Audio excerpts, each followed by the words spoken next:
Hello, and welcome to A Girl, a Guy, and a Buffy podcast. I'm one of your hosts. I'm Charles Swint. And I'm your other host, Kate Balzer. We're two friends who have been watching Buffy since the beginning. We are not a rewatch podcast. We explore the big bad themes of the show, and this podcast is full of spoilery goodness. So if you have not watched the entire series and don't want to be spoiled, press pause now. Kate. Charles, welcome back to part 2 of our redemption episodes. Do you feel redeemed after that break? I do. Not to be crude, but, my bladder certainly. Sorry. I mean, come on. There's always got to be a bathroom break in between. A little redemption or redemption arc. That's what I'm going to start saying when I go to the restroom. Excuse me, I need a redemption arc. Oh my God. How was your redemption arc? It was great, thanks. Did you have a good redemption arc? It was fantastic. I didn't have a redemption arc. I felt a little broody. I couldn't get it. Okay, we got to quit. Yeah, we are on a roll today, you guys. So yes, we are back to part 2 to continue our discussion about what is redemption.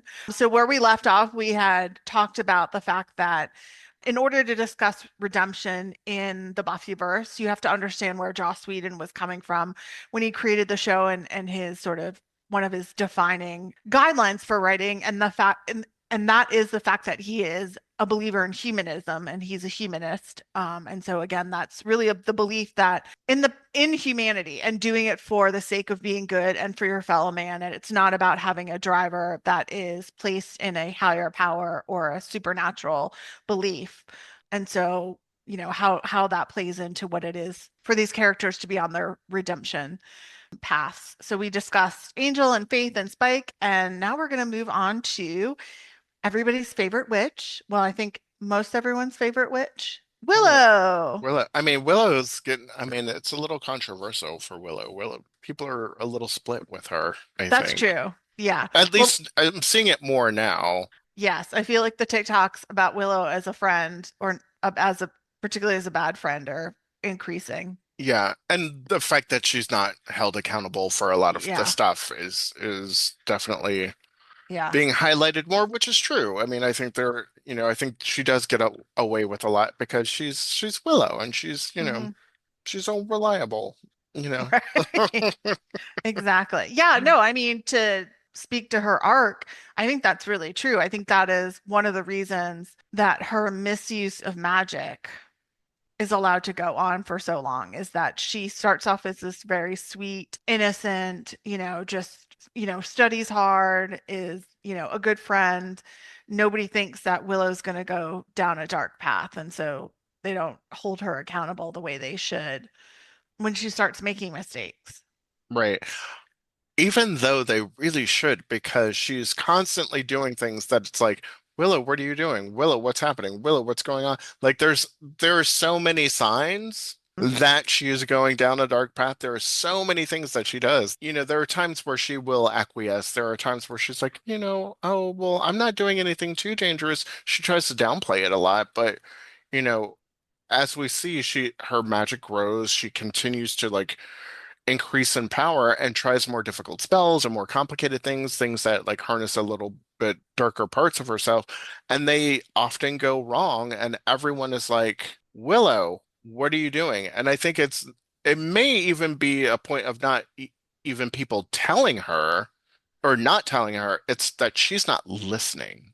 Yeah, that's a really, really good point. I would agree. I think Willow is a classic example of what we were talking about in the previous episode of, the villain not seeing themselves as a villain, because it's that slow process. Her motivation always in her mind is she's helping. And she doesn't see that her helping crosses into controlling, and that it stops really being about helping and it starts becoming about what she wants to do.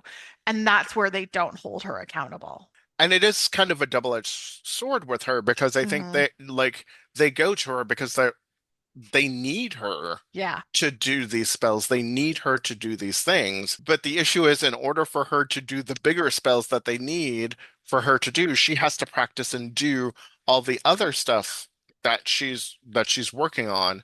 Right. And, I think Tara helped sort of like tether that a little bit and became her anchor. And, and we see that in that first spell that they do together. But it's well, not that's not the first spell they do together, but like in that spell when they're trying to figure out who Buffy is and the body Buffy body swap. switch. Yeah, she becomes her anchor there, but she's always like when they meet, we see the power. We see the power grow between them exponentially, and I think part of it is that Willow is she's studying this all she's doing her own independent study of witchcraft, and nobody is guiding her through this, and Giles just kind of it's like, well, be careful, be careful. Everyone's like, well, be careful when you're doing this, but what does that mean?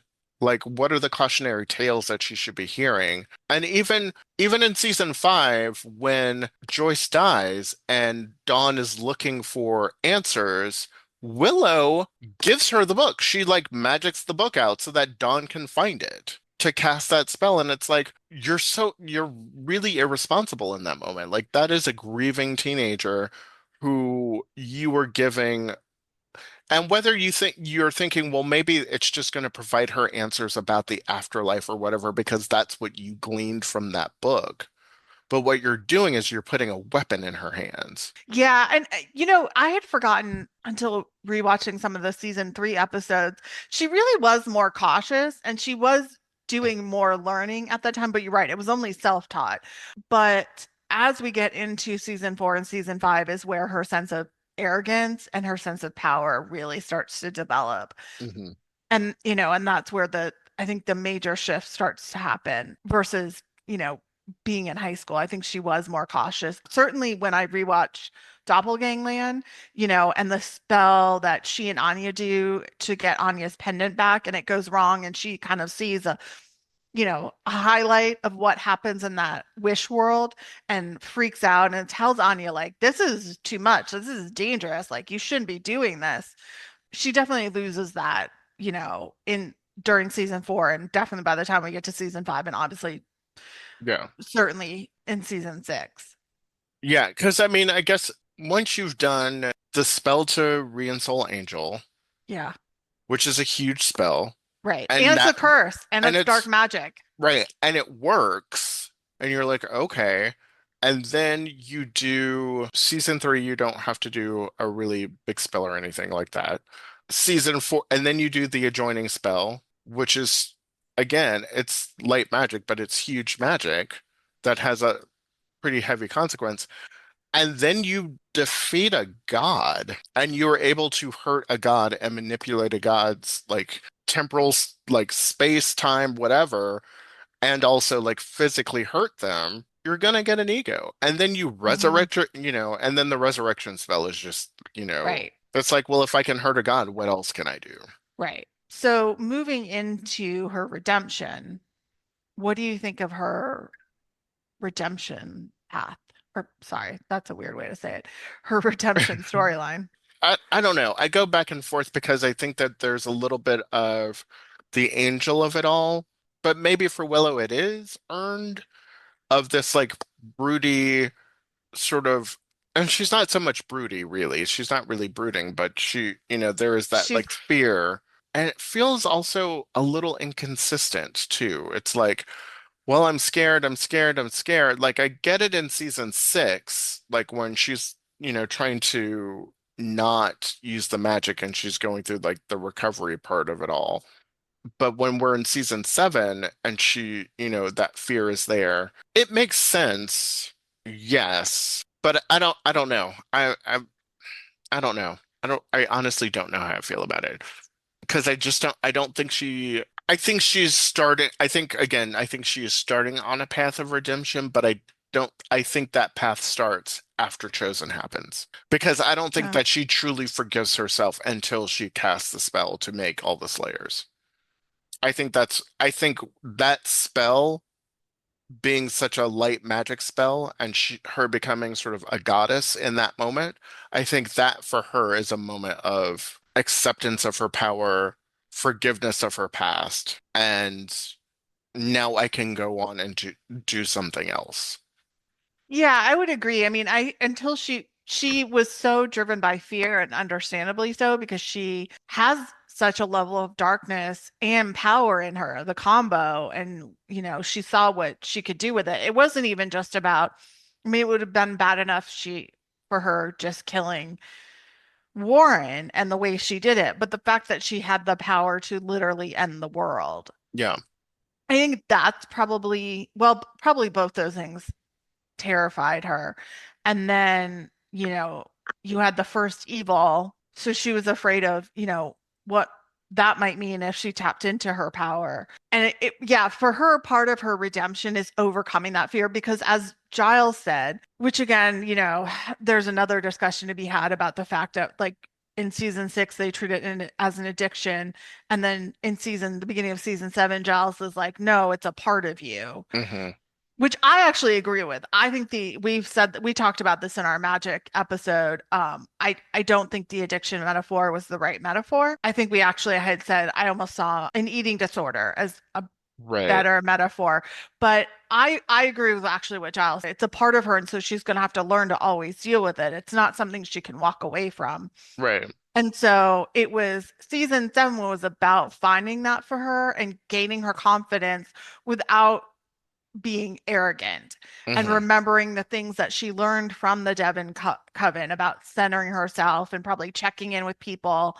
And actually, Giles was really good for that for her in that season. I think he was that anchor for her and that reminder. Because, like, when you get to the spell that Buffy wants her to do with the scythe and activate all the Slayers, he's like, "We'll check with the Coven. We'll make Yeah. sure the spell is right and the pieces are in place." And the other part of it is that she taps into that good magic, into the white magic, which she's really never done. Even though not every spell she was doing was dark magic, I don't think she ever really truly tapped into that white magic. I think she was doing it for such a noble purpose. Again, not that the work that she did to help Buffy fight and, win apocalypses wasn't obviously a good thing. It just was in a different way. Again, because she was like, it was like world changing, but obviously to me, the fact that she tapped into white magic was a sign that it was a good thing, unlike trying to, obviously end the world. And so, yes, I agree. That's sort of when she really reaches that moment of like acceptance and redemption and can kind of move forward from there. Still working, to make up for what she did, but not dwelling in the past the way she had been for that year. So I agree there's similarities to Angel there, but she's able to get past that, unlike Angel. Yeah. And I mean, and even when she in Orpheus, when she's on Angel, I mean, I think it's really interesting that conversation that she has with Wesley about, how are things going? And they're like doing the check-in, and he's like, well, I've gone to a dark place. And she was like, well, I've played a guy and Yeah. almost ended the world. And he was like, oh, well, I've put a woman in a closet. So she's like, no, that's dark. You've been to a dark place. Yeah. Um, One of the other things about that episode when she was on there, I had forgotten about until rewatching it, was she was lighter. mhm. And so I do think some of that for her is tied to place. And she was able to lose some of that fear because she wasn't in Sunnydale. She wasn't in the place where she had committed her evil acts. And so there was, I think, being in a new place helped her disconnect from that. And so that she could do the magic and tap into what she knew she was good at without that sense of arrogance and need for control, that she wasn't burdened by that when she was in LA versus being in Sunnydale. I'm choosing to interpret it that way versus poor character writing. Yeah, and it's interesting because we see a lot more of the old Willow in Hmm. that. Like we see the sort of quirky, almost high schooly kind of Willow in that episode. The way she babbles with Fred and tells Hmm. Fred to stop her, it's like when she would do that with Oz. Yeah. Yeah. And then when she awkwardly assumes Fred is hitting on her. Yeah, like all of the like sort of awkward Right. quirkiness of Willow that we love, which again could be a writing thing because they're like, we don't, we're sort of hinted that some of the writers on the show weren't really familiar with Yeah. whether that's true or not. I don't know, but anyway, but yeah, it just feels like we got that lighter thing. And when she leaves, she even says, "Hey, you guys, next time you want to like try to resurrect Angelus, call me first. Right. Let's all like before we do this whole thing, let's check in with Yeah. each other, make sure. So I feel like lesson has been learned Agreed. Agreed. because it's like before the next time we do this, let's check in. As we're doing this, like you said, as we're doing the spell to activate all the Slayers, let's check in with everybody. Make sure that this is the thing that we can do this thing, that we should Mhm. be doing this thing, that as opposed to just going off on your own to do whatever it is that you want, which should have happened all the time. And also I think like the humility factor of it all, and that's Mhm. like for Willow, like I think her redemption is really is humility, and like her hubris was her downfall. Like that was the thing that got to her. And her anger. I mean, like everything Yeah. that she did was fueled by either anger or her ego, that, oh, I can do it. I can do it. I Right. can do it. Right. Yeah, absolutely. Yeah, she in Chosen, by doing that spell, she found that middle ground of understanding her power and how to use it, but not, thinking she is knows everything. She Mm, knows best. right. She can go beyond without losing herself, Correct. you know. Right. Which is why And she goes into the white versus the black eyes, yeah. the dark Willow. Yeah. Yeah, I actually, again, I really love Willow's storyline as far as like as it goes with her magic and the sense of like she starts off as this like sweet, innocent girl, but sometimes those people, when the chains are let loose, can turn out, to go super wild. What are you saying, Kate? I'm saying nothing, but we know those people exist. I've seen that in someone in my real life. So I know it can happen, Stop talking but about me like I'm yeah, not here. please, you were always wild. No, just kidding. And I can say that since I've known you so long. You've known me forever, so What was I saying? Oh I don't yeah, know, so Kate. Willow. Yeah, I don't even know where I was going now with it. But yeah. Oh, about that, I liked her storyline. Like as far as that part of it, I do. I always thought that was interesting. I'm actually really glad they went there. I mean, obviously you don't want a character you like to do evil things, but I do think as far as like a story and a juicy character arc, Willow has, oops, one of the best ones. Yeah, I think it works really well. Conversely, maybe conversely, Anya. Yeah, I mean, so I can't, I'm sure, I know you and I have talked about this so much offline. I can't remember what I have said or not said in any of our actual episodes, but I like Anya's storyline the least. I think it's the most planned and the most like all over the place. And, I just don't know who she's supposed to be. I think actually I realized her in the back half of season 7 is the only time I actually really like where it's going and it feels cohesive to me. Like my actual favorite moment, I think now I've decided of hers is her conversation with Andrew in the hospital when they go to get supplies Mm. after they rescue all the girls from the underground after the bomb went off, when Buffy returns to the fold. And she just talks about like she talks about how she left during the ascension. And, Andrew's like, but she's like, I'm sticking around this time. And he's like, why? And she's like, well, basically, if you tell anyone, I'll kill you. But, you know, humans try. I mean, it goes back to that, to Joss's belief in humanism. And she's like, they just keep trying. Hmm. And, there's something somewhat inspiring in that. And that to me felt like she finally understands. Because I think what we do get in Selfless is a sense of she never fit in, which I do like that part. I do think that was a good, like, show, gives us some consistency in her character, that, like, her awkwardness after losing her powers wasn't just the demon to human transition. It's Anya. Like it's always been Right. a part of her, which I actually did like that part. And so she's never fully gotten that. And she's a little like, I also feel like we get in that background information that she's a little like Spike, in that her whole life has been about who she's gone from. Hmm. So it was about her relationship with Olaf, right? Olaf. Yeah, okay. I Hmm. was like making sure I had that right. I wasn't just thinking of the snowman character From from Frozen. Frozen. And then the rest of her whole life is basically a as a demon is still about Olaf, because it's all about the vengeance and what he did to her. And so she's still living that for 1100 years. And then she gets her humanity and it's all about Xander.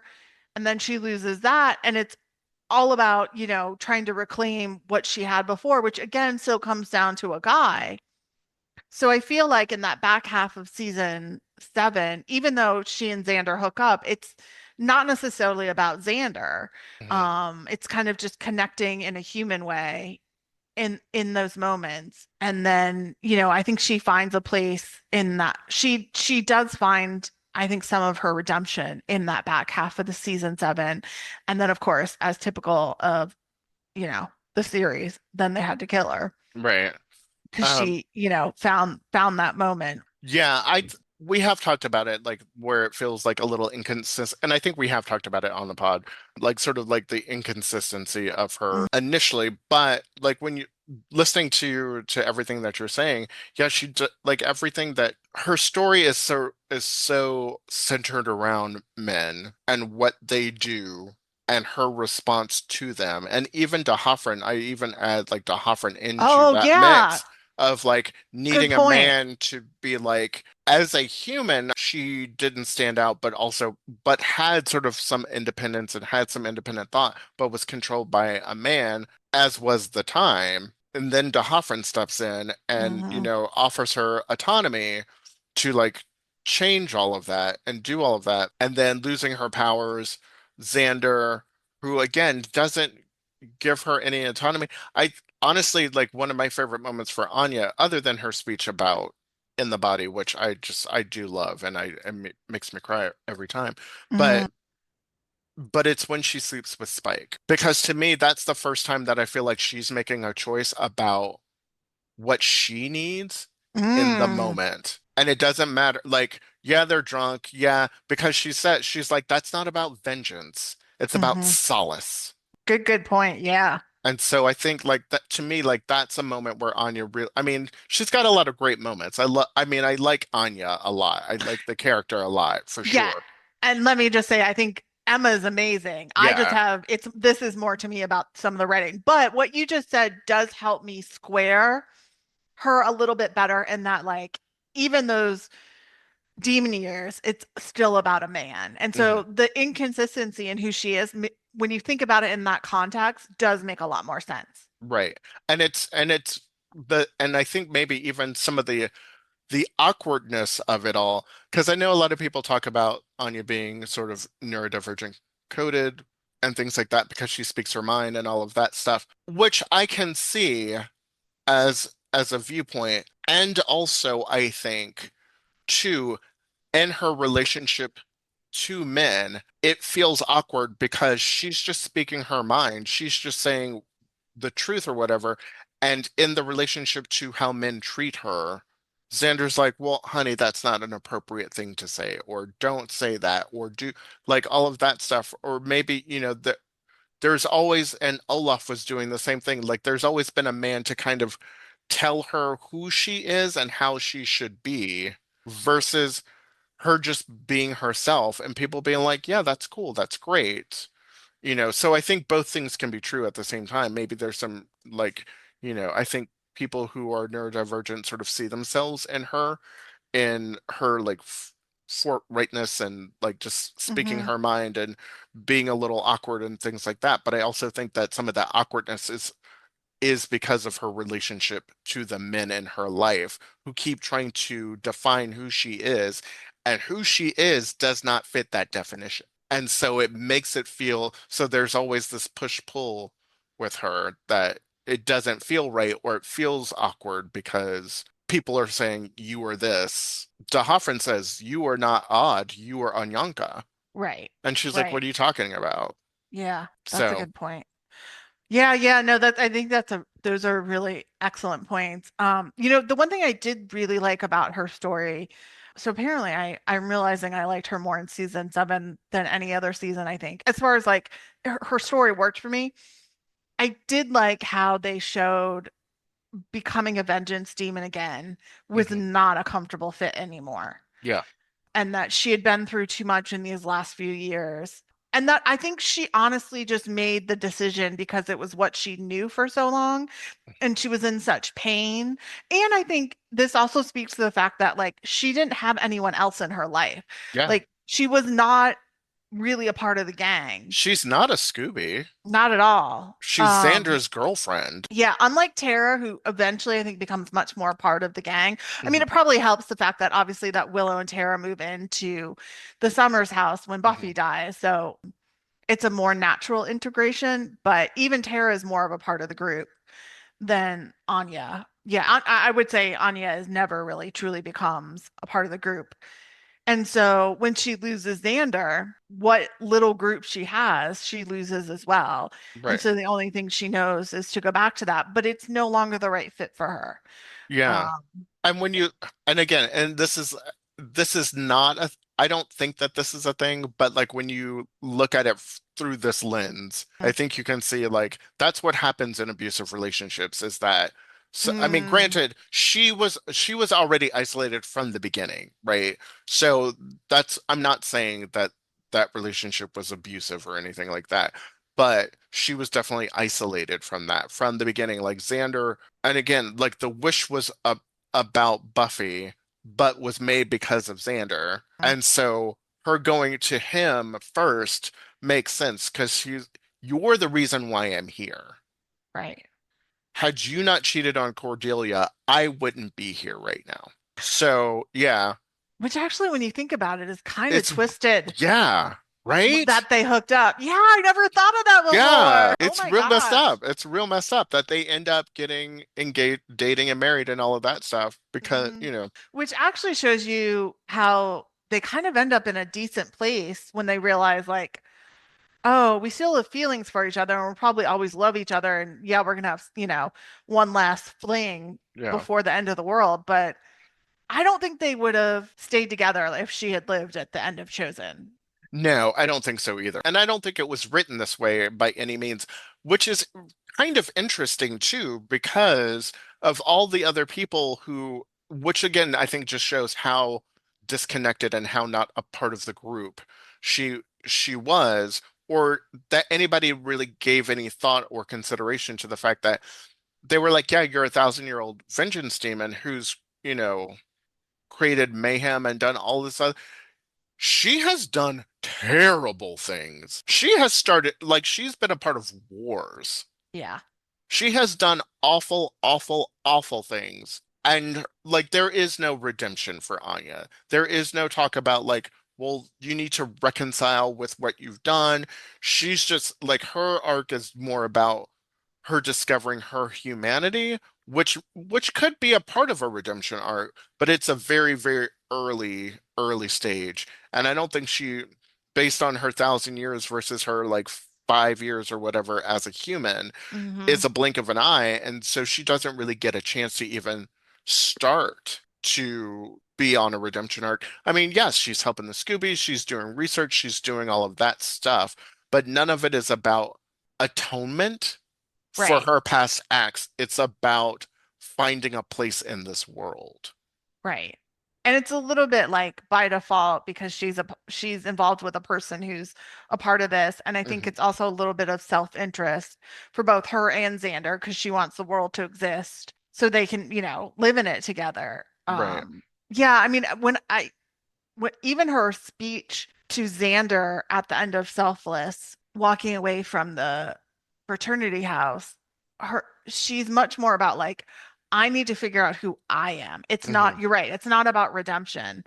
Yeah, she's never really held accountable. And in fact, like if it gets brought up, they sort of like brush it off as like, oh, it doesn't matter anymore because you are human.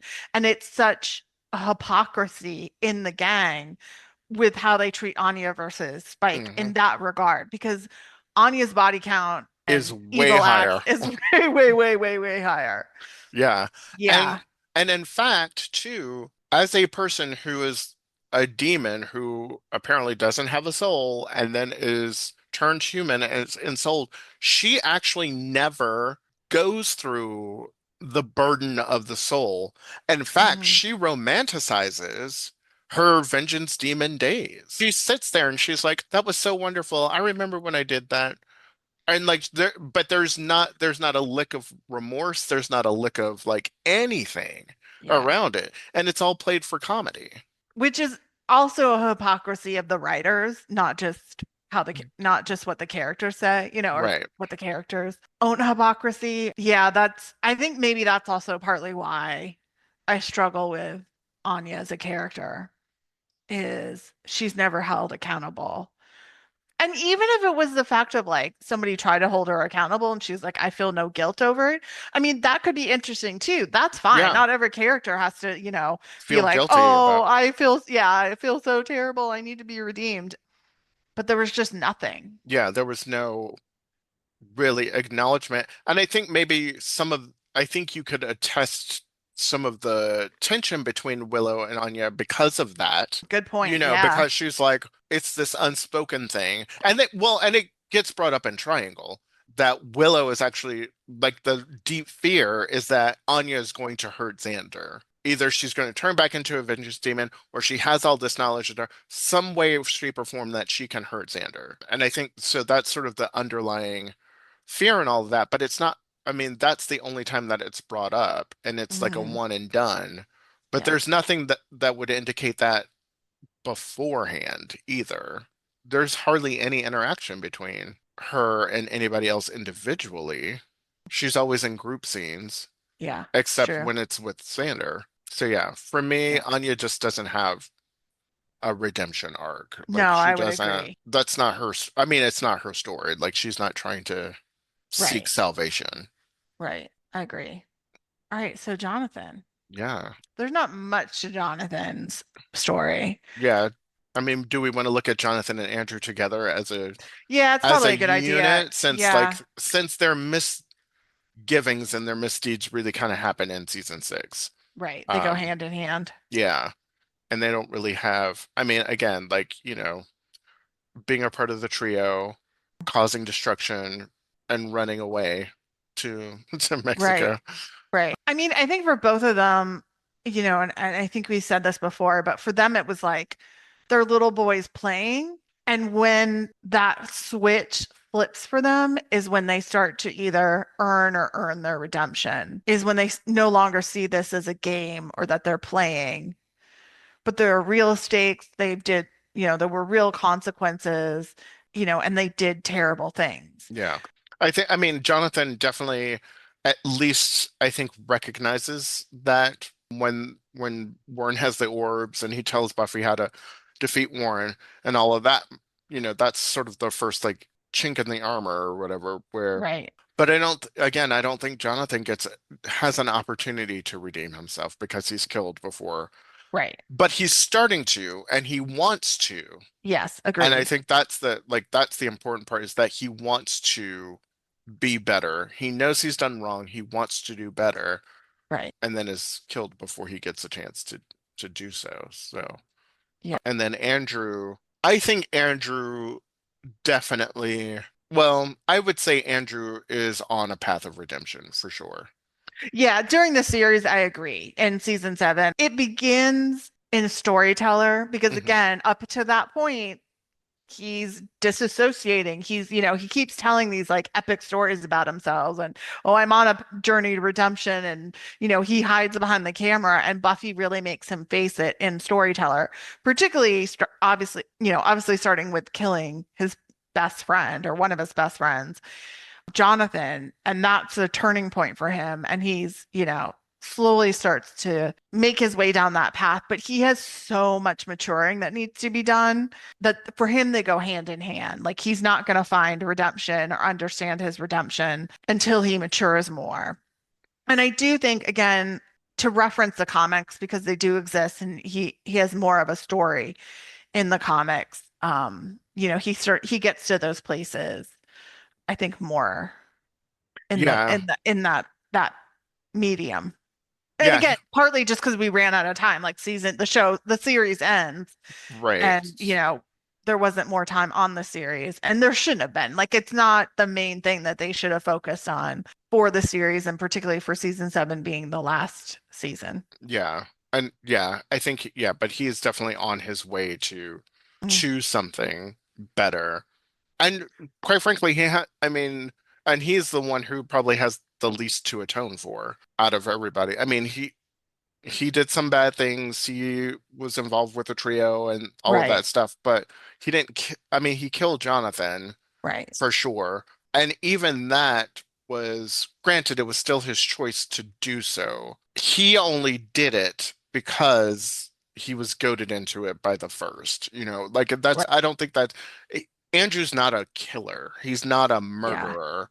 And it's one of those things whereas Faith was like, when Buffy was like, you killed a man, and she was like, yeah, but I don't care. Like, Andrew had to like come up with like coping skills to deal with the fact that he killed his best friend. Like Hmm. he kept changing the story, he kept doing like he was trying to, like you said, like disassociate from the actual act because that's not who he is. Hmm. And so I think there like that redemption when it I think redemption on him looks differently Hmm. because you have to mature, and I think Buffy makes him do it. Like you have to face the fact, like, yes, you have to own the fact that you killed him, and then everything else is up to you. And once you recognize that you've done the bad deed, then you get to decide on who you want to be based on that. And who he chooses to be is a good person.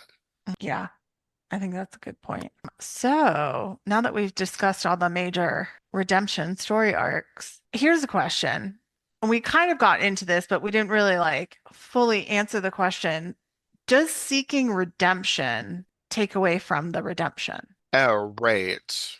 So it's kind of, if you've watched the episode, if you've ever watched the TV series Friends, Phoebe kind of brings this up like, is the point of doing charity, doing good work that makes you feel good, invalidate the act of doing good? It's sort of the same thing. The other part of this question is having any sort of reward at the end, does that also invalidate redemption? So obviously, like the big point would be like the Shanshu prophecy for Angel, but Well, yeah, and like you, and to again to hearken to another show, if you've ever watched The Good Place, there is that very same yeah, incident. Is that once they figure out that they're in the bad place, and she's trying to do all these good deeds, she's only doing them so that she can earn enough points to get into the good place. right, So, does she deserve the credit for doing the good work if her motivation is corrupt? right. And is that corrupt? And is it corrupt? Is it, and I think that comes into, that becomes a morality and ethical question. Like, Mm. is doing good deeds in order to, what is it called? It's a moral deserts. Yeah, moral desert is a philosophical idea that people deserve to receive rewards for good deeds and punishments for bad deeds proportional to the moral quality of their action. Okay. Yeah, I mean, I think to me, there's no one right answer. It's contextual. I don't think seeking redemption for the sake of redemption or with some potential reward, particularly if it's like far down the line, like getting being thinking you'll get to a place after death of peace, whether you consider that heaven or not, or whatever your version of the afterlife is. I don't think that takes away from the redemption. But if you're doing it for like, other more selfish reasons, whether you think you'll get someone from it, like you'll get their love and attention, or there's the potential for like personal gain, like, whether that's financial or power, that also like that I think probably does pollute the redemption. Like I think the biggest example for me where it probably takes away from it is Angel striving for the Shanshu prophecy. Right. But otherwise, yeah, I think seeking redemption for the sake of redemption, isn't necessarily like taking away from that act. I think it's actually probably one of the most human things that we could possibly Hmm. do. I think we're Hmm. all seeking some sort of, I think true humanity is sort of the idea of that I want to be better than I am. And Hmm. when I know that I have fallen off my moral compass, when I know that I have missed the mark, all I want to do is make up for that. Yeah. And in the back of my mind, am I always thinking, man, I really screwed that. Yes, absolutely. Like it's always there and it's always like, sort of haunting me, but you can't let it guide you and it can't let it be the thing that is making all your decisions for you. Because Right. after a certain point, you have to say, I messed up. And then it's about a course correction. And that course correction is putting more good into the world. It's doing all of that stuff so that it's not about balancing the scales. There's no way to me at least, there's no way to balance the scales. It's not, doing all of that. It's just doing the right thing. It's just making as much good in the world as you possibly can, Right. and then we see what happens because, there's so many things that you can't control. So there is no way to like at least I don't think a way to cosmically balance the scales. So if you're on a path of redemption, if you choose to do that, to me, that is like it is the esteemable act. You are doing the Hmm. esteemable act so that, yes, initially so that you feel better about yourself, but eventually you start doing those acts because because that feels right to you, because your soul is compelled to be, to put the good out in the world, to uplift, everyone else. And so that just becomes second nature to you. It's not like you're thinking about it and making those choices. You just start to do them. Behavior change is one of the hardest things to ever achieve. And so I think the fact of like, if you're getting good feelings out of those redemptive acts, like you just said, and then that leads you to doing more. So it's like it's the opposite of a vicious cycle. Is it? I can't think of the word, but yeah, it's like, is it Victoria? No, there's a word for it anyway. But like, it's a self-fulfilling cycle of like the better you feel, the more good you're going to do, and there's nothing wrong with that, especially if the initial impetus comes from like a good place of really trying to like make up for past mistakes. A virtuous cycle? Oh, it is virtuous cycle. Okay. Yeah. Yeah, that's what I was trying to think of. Yeah. So yeah, Yeah.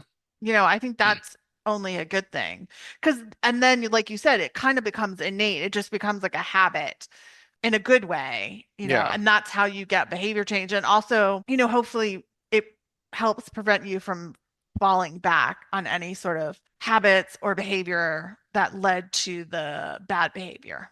Well, and also too, it's one of those things where if you believe in like law of attraction and things like Hmm. that, by doing good things come back to you. So Hmm. if the byproduct of my good deeds and my good actions are wealth, money, as prestige, whatever, then that's fine. And I don't think that there's anything wrong with that. That is a byproduct of it, as Right. opposed to being like, I'm going in here, like it's different to be like, I want to start a free clinic and I'm going to put my name on this free clinic so that everyone knows what a good person I am, Right. versus I start a free clinic and after years of the good works that we've done, someone on the board says, "Hey, we would like to name this wing after you because of all the good works that you've done." Like again, you have to like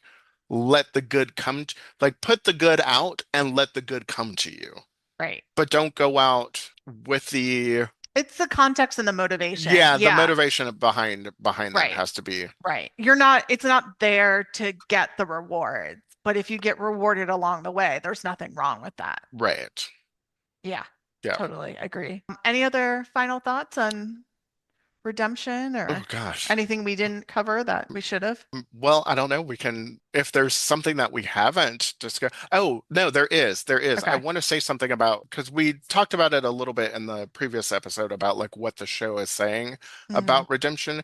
And there are two quotes that I found in the show that I just really resonated with me and I wanted to leave on this. Okay. Is one is from Angel is saying this to Faith. Just because you're willing to change doesn't mean the world is ready to accept you. And then the other one is from Wesley, who says peace is not an easy thing to find. Yeah, And those I are think I great think those are quotes. the sort of the core of starting the redemptive journey. Like you have to Hmm. be, like you have to know that you're not always going to have peace when you're seeking to better yourself, and Hmm. it's not an easy road, and there's going to be challenges along the way, and you just have to know that and be okay with that, because the outcome, hopefully the outcome is worth all of that, and someday there will be peace there. You will find some peace. I think you will, you know the vibration on the inside matches the vibration on the outside, and then you can kind of like be at peace at that moment. And just Right. because you were ready to do the work doesn't mean that the people around you are ready for you to do the work. And that's a really difficult thing to do because that the attitude of other people and their viewpoint of you cannot impact how you choose to do your good works because the line stops at you. If you were going to be the Slayer and you were going to do the good works, or if you were going to be, the vampire with the soul, like Spike can't let Angel's viewpoint of him, Right. who he thinks he should be, stop him from trying to be the man that he wants to be. Yeah. So I leave you all with that. Well, and I think the other great quote to end on is something Angel says to Kate in Epiphany, which is, if there's no great, glorious end to all this, if nothing we do matters, then all that matters is what we do, because that's all there is. What we do now, today. I fought for so long for redemption, for a reward, and finally just to beat the other guy. Because if there's no bigger meaning, then the smallest act of kindness is the greatest thing in the world. That's lovely. That's amazing. So Yeah, it's y'all pretty go good. out. Yeah. Yeah, it's a pretty good speech. Yeah, go ahead, say. Yeah. I was just going to say, so everyone go out and put a little good into the world. Do Hmm. something kind for someone without the expectation of acknowledgement or reward. Yeah, we could all use a little more of that, I think, particularly now. Yes, especially now we should all be Yes, doing that. yes. So Um, let 2026 be your small acts of kindness. that is our intention for 2026. I love it. Small acts of kindness. Awesome. Well, if you enjoyed this conversation and you have your own thoughts you want to share about redemption, we'd love to hear. You can email us at a Buffy podcast at gmail.com, or you can follow us on all the social media platforms at a Buffy podcast. Uh, Bye. Bye.